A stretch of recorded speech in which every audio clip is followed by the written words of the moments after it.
మీరిలా చేస్తారని నేను అనుకోలేదు. అలే వదిన, వింటున్నారా? దిగంబర్రావు నన్ను ఎదిరించి మాట్లాడుతున్నాడు. చూడండి, సూటిపట్టి మాటలతో నన్ను దెప్పి పొడుస్తున్నాడు.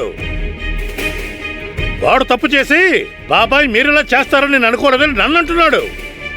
ముందు ఇది చెప్పు దిగు. నీ మాట నేను వినాలా, నా మాట నువ్వు వినాలా? మన ఇద్దరు ఎవరు పెద్దవాళ్ళు చెప్పు. వీడు నాకు విలువివ్వట్లేదు, అస్సలు విలువివ్వట్లేదు. బాగుంది, చాలా బాగుంది దిగు. వీడికి సొంత బాబాయ్ కంటే ఆ సఖు ఎక్కువైపోయింది. అసలు ఈ సఖు అడుగు పెట్టినప్పటి నుంచి మన ఇంట్లో రోజు గొడవలే. అన్నీ తెలిసి కూడా దిగు తనని పొగుడుతూనే ఉంటాడు. భార్య చూస్తోందని తెలిసి కూడా కావాలనే బాబాయ్ మీద బిగ్గరగా అరుస్తున్నాడు. చాలా ఆపండి, ఎవరు మాట్లాడకండి, నోరు మూసుకొని ఉండండి. దసరా పండగ రోజు ఎందుకు రచ్చ చేస్తున్నారు? పొద్దుటి నుంచి నా ప్రాణాలు తోడేస్తున్నారు.